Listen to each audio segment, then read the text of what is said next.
से ये फाइल उठा के और एक बार DLL रन कर लीजिए।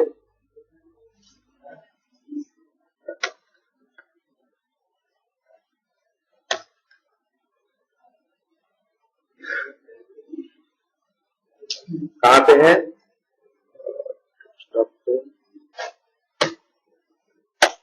वर्कस्पेस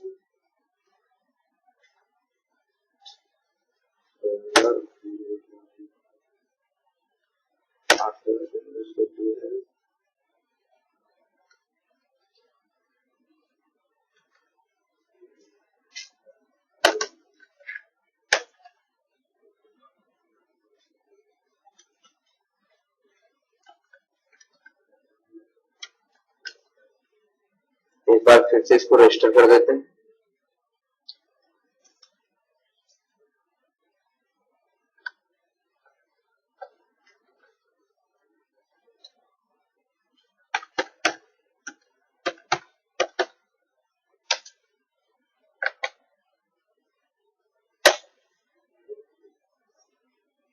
हमने रन एडमिनिस्ट्रेटर नहीं बोला था क्या? ये रन एडमिनिस्ट्रेटर के नहीं ओपन किया था क्या इसे? सॉरी, हमने गलत।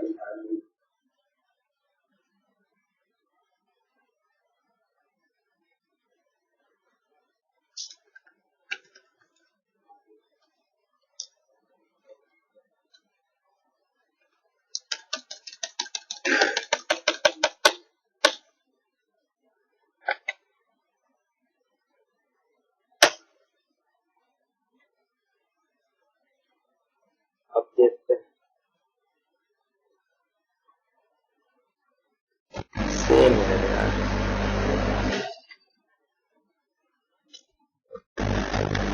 ये तो देखना पड़ेगा हमें दोबारा, क्योंकि ये एरर तो हमने भी नहीं। अगर आपको लेकिन ये कोड आगे का बता दे रहे, अपने सिस्टम पे ट्राई करिएगा, क्योंकि हमने भी ये फर्स्ट टाइम इनकाउंटर किया है कि इस तरह की कोई एरर आ रही है सिस्टम पे। हम देखेंगे आपको। लेकिन आगे क्या करना है, हमने तो मान लीजिए यहाँ पे ये ऑटो आईटी का आपने ऑब्जेक्ट बना दिया। इसके बाद आप क्या करोगे, जैसे आपको अपलोड करना है कुछ ना, तो आप क्या करोगे, सीधे यही x डॉट, अब यहाँ पे मेथड आ रहा है। अब यहाँ पे एक मेथड होता है जिसका नाम होता है विन एक्टिवेट। भाई कब यूज करो ये मेथड, कब, ये जैसे ये कोड कब कॉल होगा, ये मान लो जो हम मेथड बना भी रहे हैं, ये कब कॉल करेंगे, मान लो कुछ अपलोड करना है। एक मेथड हम बना लिया जिसका नाम क्या रख दिया हमने, अपलोड फाइल। ठीक, ये मेथड का नाम हमने क्या रख दिया, अपलोड फाइल। तो हमें जिस फाइल, जब भी हम अपलोड फाइल करते हैं कुछ नहीं, तो आपको दिखाएं,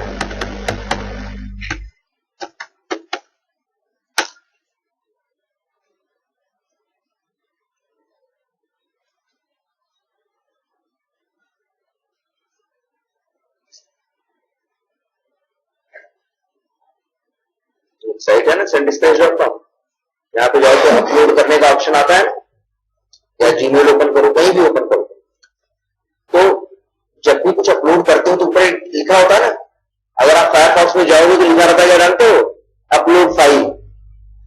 अगर आप जाओगे इसमें क्रोम में अपलोड करने के लिए, ये देखो जरा अपलोड करो, क्या लिखा हुआ है, ओपन लिखा है ना। यही फायरफॉक्स में देखोगे तो क्या लिखा रहेगा जानते हो, अपलोड फाइल। तो जिस ब्राउजर में कर रहे हो तो टाइटल क्या होगा, अलग अलग होगा कि नहीं होगा। तो काम करते हैं, ये टाइटल यहाँ भाई, क्योंकि हमें किसी भी भाई, जब हम मान लो किसी अपलोड बटन पे क्लिक कर दिए, अब अपलोड की विंडो आ गई, तो हम ये कोड कॉल करेंगे। जब ये कोड कॉल होगा तो उसे क्या करना होगा, पहले विंडो को एक्टिवेट करें। तो ये टाइटल हम यहाँ फिक्स पास करें, नहीं, एक काम करते हैं, इसे हम, क्योंकि टाइटल अलग अलग होगी ना, फायरफॉक्स के लिए अलग होगी और उसके लिए अलग होगी। एक बार हमने क्या करा दिया, उसको एक्टिवेट करा दिया। इसके बाद क्या करते हो, अगर कुछ अपलोड करना होगा तो क्या करोगे, यहां पाथ ही तो भेजोगे जो फाइल अपलोड करनी है, x dot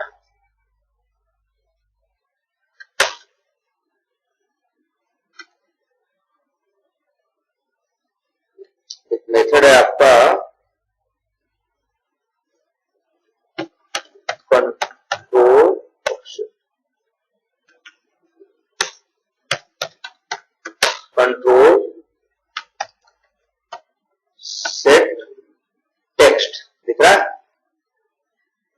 Windows set text method call करिए। देखिए क्या क्या आर्गुमेंट में इसमें भेजना है। स्ट्रिंग टाइटल मतलब वही विंडो की टाइटल जिस विंडो में है आपका वो एडिट बॉक्स। स्ट्रिंग टेक्स्ट, ठीक है, टेक्स्ट आपको भेजना है क्या, स्ट्रिंग में भेजना है कि क्या आपको टाइप करना। थर्ड क्या है, सॉरी नहीं इसमें नहीं, थर्ड है क्या स्ट्रिंग में कंट्रोल, मतलब किस पे आपको इनपुट करना है। और चौथा है ये क्या, वैल्यू। इन्होंने काम करिए, आप टाइटल में लिख दीजिए क्या, वही ये जो टाइटल, ठीक है। इसका नाम बदल दे थोड़ा, क्या इसका नाम रख देते हैं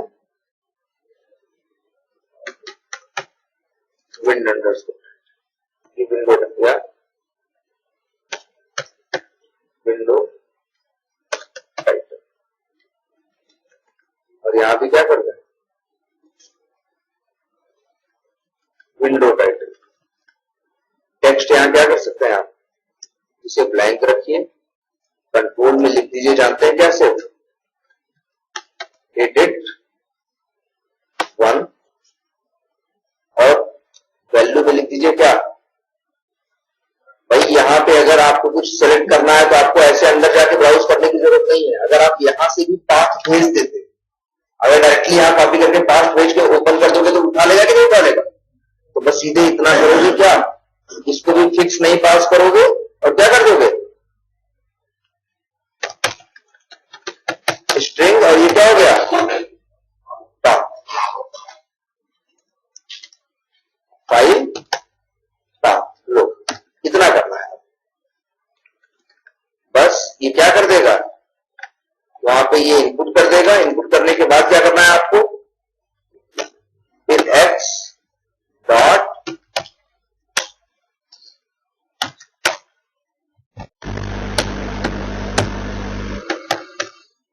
कंट्रोल, यहां भी आपको टाइटल में एक टाइटल ही भेज देना है, विंडो टाइटल।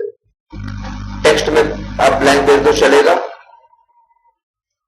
दूसरे में और तीसरे में भेज देना जानते हो क्या, बटन 1। पहली बटन पे काम करना है ना, बस ये वर्क कर रहा है। वैसे ऑप्शंस और भी हैं, अगर आप ऑटो आईटी की हेल्प देखना चाहोगे तो हमने जो बताया था आपको, अगर आप ऑटो आईटी की जो हमने डाउनलोड की है, इसको लो जरा एक्सट्रैक्ट करो, तो एक्सट्रैक्ट हियर करो,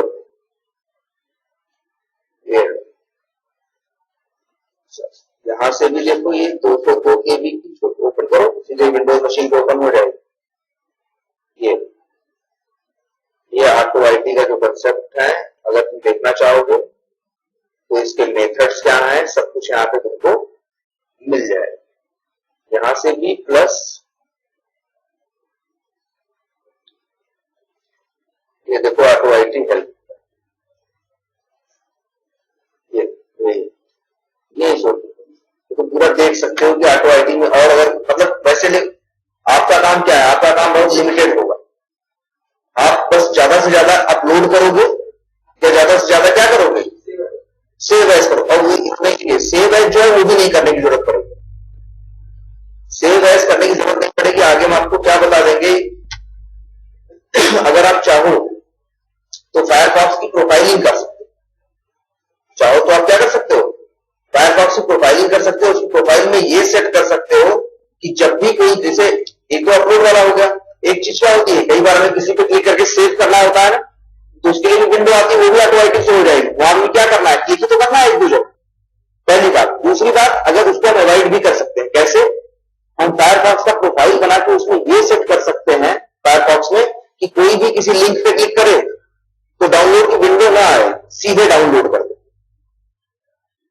तो डाउनलोड वाली वो समस्या हम उसको ऐसा नहीं करेंगे ऑटो आईटी से हैंडल करें। हम चाहेंगे कि अगर कहीं कुछ डाउनलोड करना है तो सेट कर दे यही प्रॉपर्टी, कोई बंदा डाउनलोड करने जाए तो अपने आप क्या हो जाए, वहां से डाउनलोड हो जाए।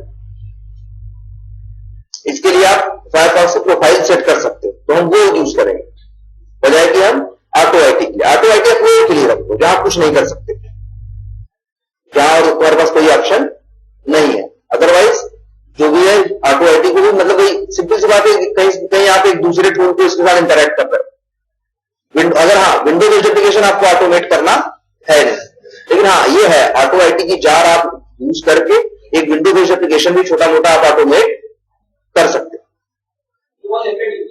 क्या? हाँ आपको क्या यूज करना है, आप तो वेब बेस्ड एप्लीकेशन में सेलेनियम यूज करोगे भाई, आप सेलेनियम यूज करोगे किस पर्पज से, वेब बेस्ड के लिए, तो आपको कहां जरूरत पड़ेगी, कहीं नहीं पड़ेगी। लेकिन हाँ जैसे मान लो बहुत से लोग तब भी यूज करते हैं किस पर्पज से भी, जैसे कई बार क्या होता है मान लो एक एप्लीकेशन है उसको कॉन्फ़िगर करना पड़ता हो, ठीक है, उसके लिए अपने सिस्टम पे कुछ चीजें इंस्टॉल करनी हो, ये करना।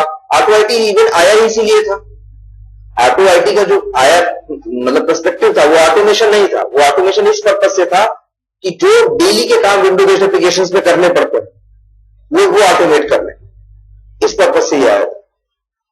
तो वही हमें क्या करना है, तो बस अपलोड या 2-4 ऐसी फंक्शनलिटी होंगी जहां हमें जरूरत पड़ेगी मैच, ठीक है। तो बस इसी तरह से हमने एक मेथड बना दिया अपलोड फाइल का।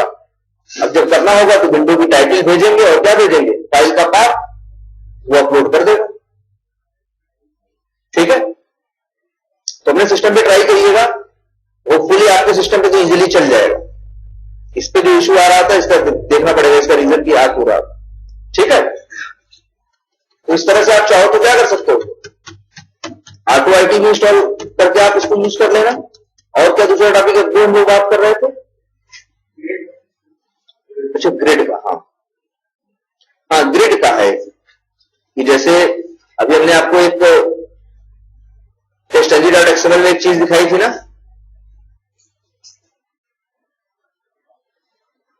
थ्रेड काउंट और पैरेलल, याद है, उतनी थ्रेड चलने लगती थी। तो अब लेकिन सब कुछ इसी मशीन पे चलता था, चला रहे थे सब कुछ वहीं चल रहा था ना, 3 ब्राउजर लॉन्च हुए लेकिन तीनों इसी मशीन पे लॉन्च हुए ना।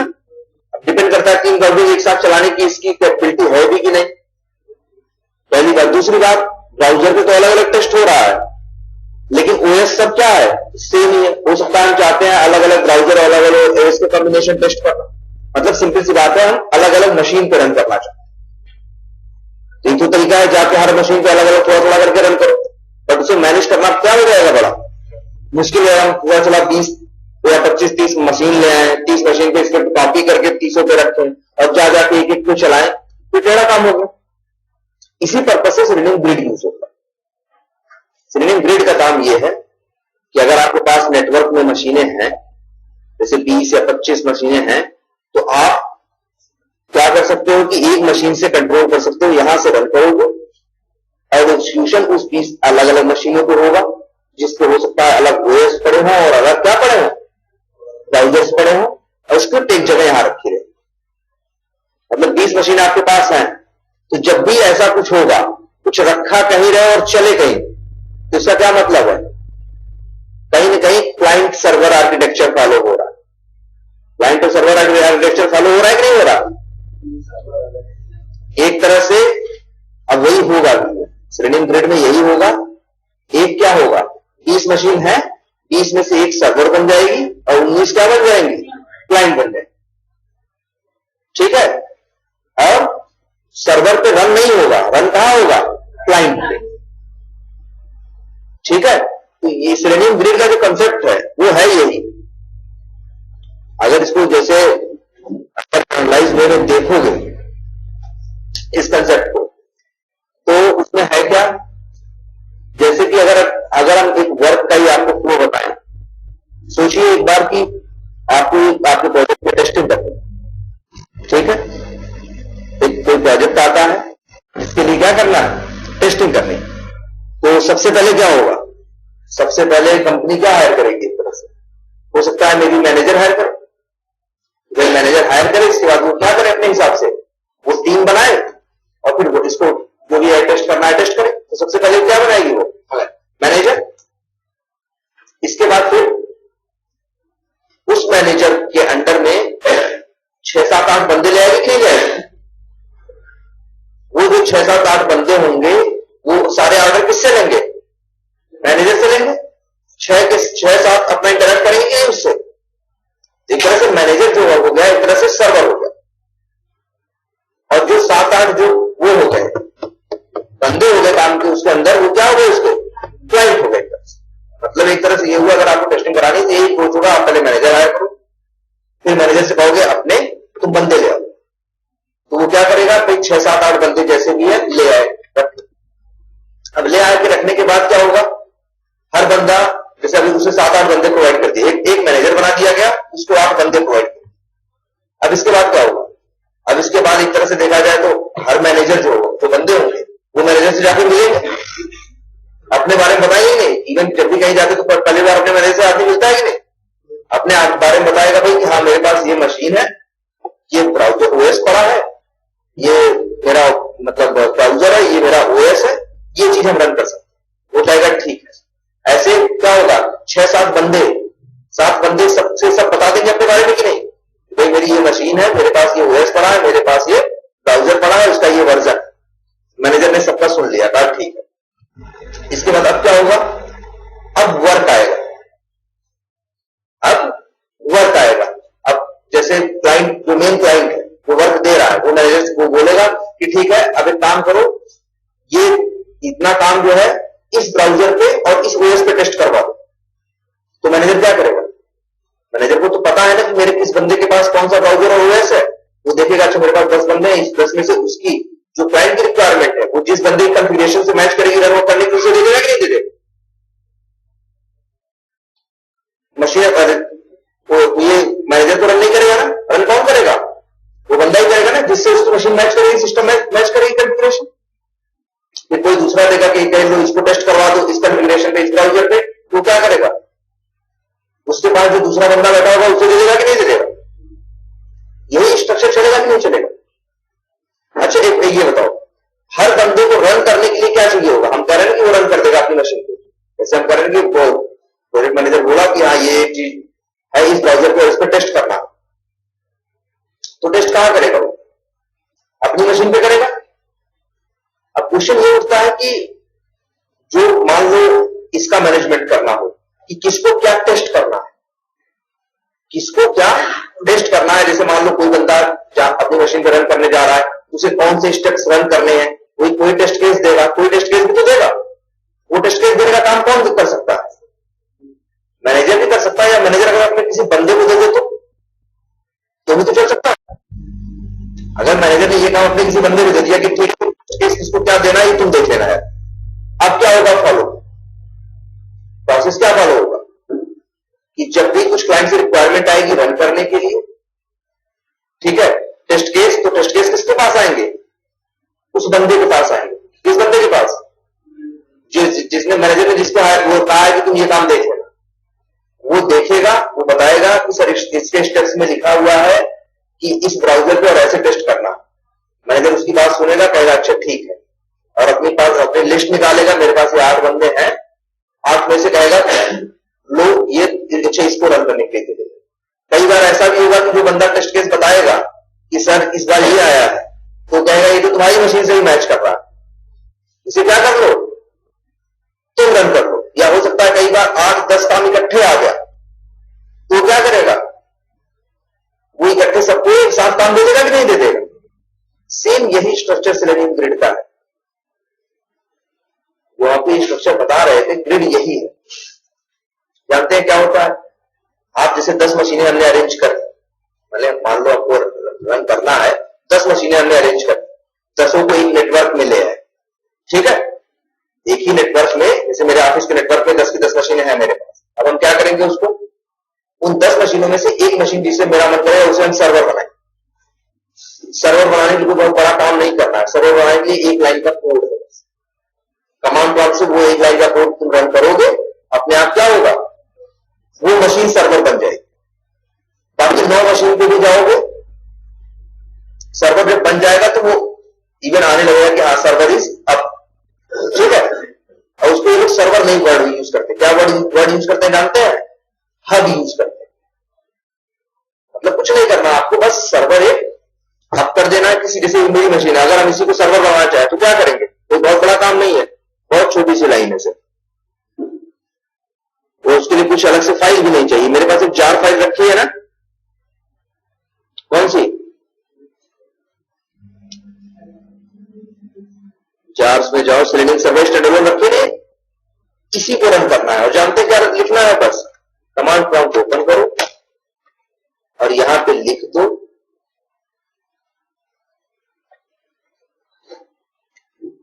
जावा डैश जार। एक इवन पहले काम करते हैं, यहां पे नेविगेट करके सीडी करके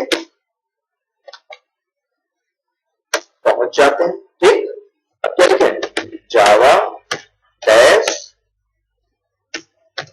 जार और इसके बाद जार फाइल का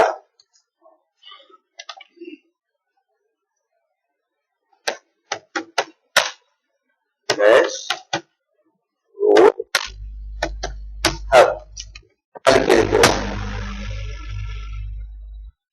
अलाउ एक्सेस करो। ये selenium grid hub is up and running. ये मशीन अब हब बन चुकी है। मेरे पास 10 मशीनें और होंगी सेम, लेकिन अभी तो एक ही है। नेटवर्क अगर होगा 10 मशीनें और होंगी, उन मशीनों पे जाएंगे, वहां पे इसी तरह से लाइन लिखनी होगी, वहां लिखना होगा डैश रोड नोड। नोड जैसे ये हब है और उसको नोड बोलते हैं, जैसे सर्वर और क्लाइंट वैसे हब और नोड। तो हर मशीन पे जाके आपको ये भी चला देना पड़ेगा, तो ये चल जाएगा, वही डैश रोड नोड। लेकिन जब भी कोई नोड चलेगा तो नोड भाई अकेला तो किसी काम करे, हर नोड अपना हब ढूंढेगा। अब तो एक ही है ना, तो नेटवर्क में ढूंढेगा। अगर उसे मिला हब तो सही कहेगा कि हाँ ठीक है कनेक्टेड, अगर नहीं मिला तो कहेगा हब इज डाउन करके बार बार क्या देगा, मैसेज देगा। अगर मान लो हब अप नहीं रहा तो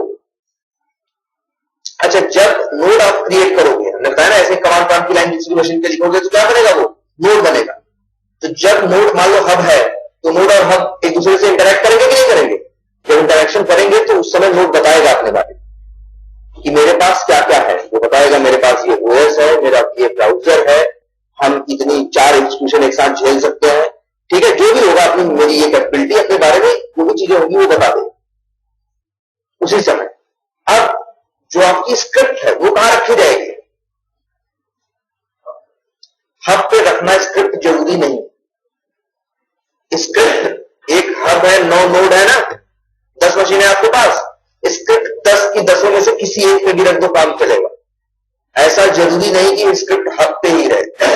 जैसे हमने कहा टेस्ट केस मैनेजर दे, ये कोई जरूरी सारे ऑर्डर देगा, जरूरी नहीं है कि मैनेजर अपने पास टेस्ट केस भी रखे, क्योंकि जिस बंदे को वो देता है ये काम, वो बंदा पा गया काम, इसका मतलब ये नहीं है कि वो बंदा डायरेक्ट सबको काम डिवाइड करना शुरू कर देगा। पूछेगा तो पहले किससे, मैनेजर से ही ना, कि किसको क्या देना है। अब भी मैनेजर के पास है तब भी मैनेजर अपना सोच के ही करेगा, और अगर किसी दूसरे बंदे को भी दिया वो बंदा भी क्या करेगा। ऐसा नहीं कि वो अपना वर्क पूरी डिवाइड करना शुरू कर देगा। वो पूछेगा तो पहले मैनेजर फिर जो कहेगा कि इसको ये दे दो उसको वो दो, तभी तो काम करेगा। तो सेम यही स्ट्रक्चर यहां भी है। जरूरी नहीं है स्क्रिप्ट हब पे रखी जाए, स्क्रिप्ट कहीं भी रखी जा सकती है। अब तुम सोचोगे ये कैसे चलेगा तब, तो जरा एक बात बता दें आपको, स्क्रिप्ट में भी थोड़े बदलाव होंगे। आपका जो आपके जो टेस्ट केस है, अभी तक आप क्या लिखते थे, न्यू फायरफॉक्स ड्राइवर ना, न्यू क्रोम ड्राइवर, अब नहीं लिखोगे। अब सिंटैक्स चलेगा न्यू रिमोट वेब ड्राइवर। क्या सिंटैक्स होगा, न्यू रिमोट वेब ड्राइवर। ये देखिए, न्यू रिमोट वेब ड्राइवर, ये देखिए। और यहां पे 2 आर्गुमेंट पास करने पड़ेंगे, जानते हो क्या?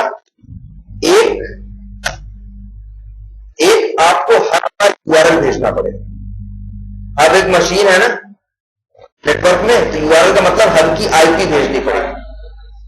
यहां पे क्या भेजनी पड़ेगी, हब की IP.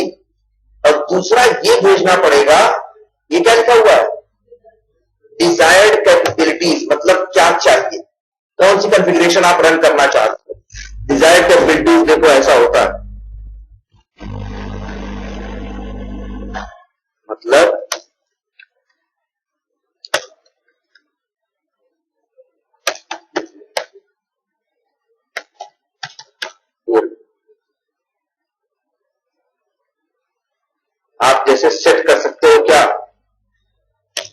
DC dot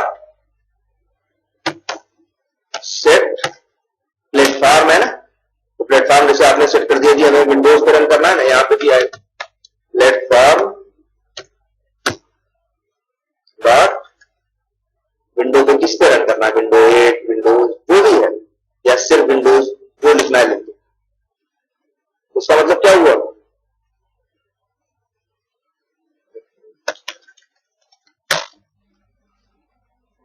platform dot, अच्छा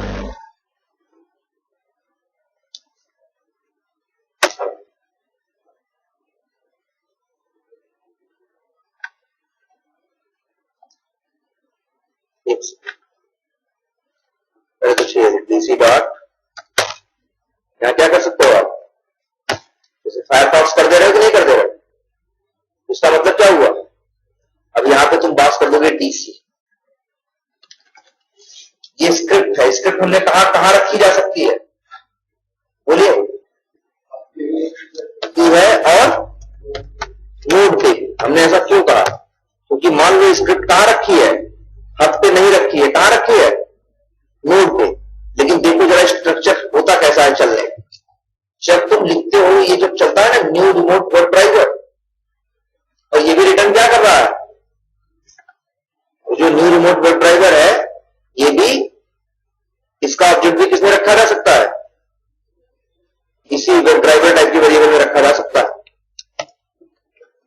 अब ये करता क्या है, आप न्यू रिमोट वेब ड्राइवर में यहां पे क्या लिखते हो, हब की आईपी लिखते हो, और क्या लिखते हो, डिजायर्ड कैपेबिलिटी हमें चलाना कैसे, तुम कहते हो फायरफॉक्स चलाना है, जानते हो ये रिक्वेस्ट हब की आईपी तो दे रहा है इसको, तो उस आईपी से जाके वो हब के पास जाता है, और हब को कहता है कि लोग ये हब इस यूआरएल से वो किसको ढूंढ लेता है, हब को ढूंढ लेता है, और हब को दे देता है कि भाई ये चलाना, क्या डीसी में क्या सेट है, फायरफॉक्स।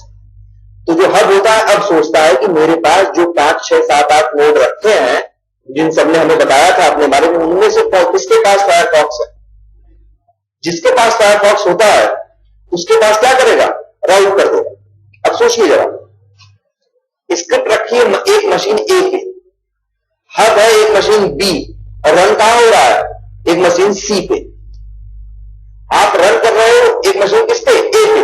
सोचो स्क्रिप्ट आपने एक मशीन पे रखी, आप वहां पे आपने रन बटन पे क्लिक किया, जब वो न्यू रिमोट वेब ड्राइवर वाली लाइन चली तो रिक्वेस्ट लेके कहां गया, वो बी हब जो है बी मशीन है उसके पास गया, और बी वाली जो हब मशीन है उसने देखा कि इसकी कंफिगरेशन तो जो सी मशीन है उससे मैच कर रही है, तो रन बन गया उसको एक तरह से जानते क्या बन गया, एक चैनल बन गया। इसके बाद जब लाइन चलेगी अगली, देखोगे ड्राइवर डॉट फाइंड एलिमेंट, ये फाइंड एलिमेंट वो स्क्रिप्ट डायरेक्ट चलवा रही है, लेकिन हर बार क्या होगा, उसी चैनल से पास होते हुए जाएगा। इस तरह से सेलेनियम ग्रिड चलता है। जैसे ये पहली लाइन चलेगी, ये लाइन जो आपको बता रहे न्यू रिमोट वेब ड्राइवर वाला, ये क्या कर लेगा, उससे वो चैनल बन जाएगा। इसके बाद जब आप लिखते ना ड्राइवर डॉट फाइंड एलिमेंट, उसी चैनल से वहां जाएगा, उस ब्राउजर को ढूंढेगा, फाइंड एलिमेंट करेगा, उसी ब्राउजर को क्लोज करेगा, क्लिक करेगा, जो करना चाहोगे वो करेगा। और स्क्रिप्ट को हब पे रखना जरूरी क्यों नहीं है, क्योंकि आप स्क्रिप्ट को हब की आईपी तो दे रहे हो ना, जरूरी तब होता जब आप ये पास नहीं कर रहे होते। अब डिजायर कैपेबिलिटी सीधे आप उसे पता ही नहीं चलेगा कि हब कहां है, नोड कहां है, कैसे चलाएगा। लेकिन आप हब की आईपी बता रहे हो तो न्यू रिमोट ड्राइवर में जो आईपी आती है उसी से जाता है वो हब के पास, और हब को एक कैपेबिलिटी दे देता है भाई ये चलाना। हब लेता है, फिर देखता है मेरे पास 10 नोड है। कई बार ऐसा भी हो सकता है कि वही मशीन जहां स्क्रिप्ट रखी है पता चले उसी से कंफिगरेशन मैच कर रहा होगा, लेकिन पूरा चैनल चलेगा। ऐसा नहीं होगा कि वो मशीन देखेगी कि मेरा ही नाम आ गया तो हमें अपने चलाएं, हब से मतलब नहीं। चैनल तब भी नहीं रहेगा क्या कि वो हब से हब बोलेगा, फिर उसी मशीन पे चलेगा। बस इतना ही है सेलेनियम ग्रिड में। जिसे कहते हैं कंसेप्ट वाइज जो है वो यही है, लेकिन थोड़ा ये कंफ्यूजिंग रहता है। लेकिन आई थिंक इसीलिए हमने इतना जनरलाइज करके बताया। अभी तो हम बताएंगे इसको कोड, और चेंजेस कहा है कि पूरा कोड आपका एज इट इज यूज होगा, कहीं कोई चेंजेस नहीं होगा। सर आपने जो ये डिजाइन के फायरफॉक्स और लैंग्वेज हुआ है, हाँ, तो ये हमको हर एक फ्लाइट में हर एक जितने भी प्रोसेस पूरे सब जगह होना पड़ेगा। ना हम करेंगे कि हाँ बिल्कुल। इवन रुकिए, अभी हम अब अगला मेरा स्टेप होगा भी यही कि हम एक, जैसे यहां पे आपने ये मेथड बनाया ना लॉन्च ब्राउजर, एक मेथड बनाएंगे लॉन्च ग्रिड ब्राउजर, समझ रहे हैं? और उसको उसमें कोड लिखेंगे। ये बस जानते पूरा मेरा जितना लिखा हुआ कोड है सब काम करेगा, बस एक मेथड बदलेगा। कौन सा? यही। जहां हम न्यू फायरफॉक्स ड्राइवर या क्रोम ड्राइवर कर रहे हैं तो उसको जो क्या करना शुरू करेंगे, न्यू रिमोट वेब ड्राइवर, और बाकी सब कुछ सेम रहेगा, कहीं कोई चेंजेस नहीं होगी। ठीक है, चलिए फिर नेक्स्ट क्लास में हम इसकी सेटिंग करते हैं।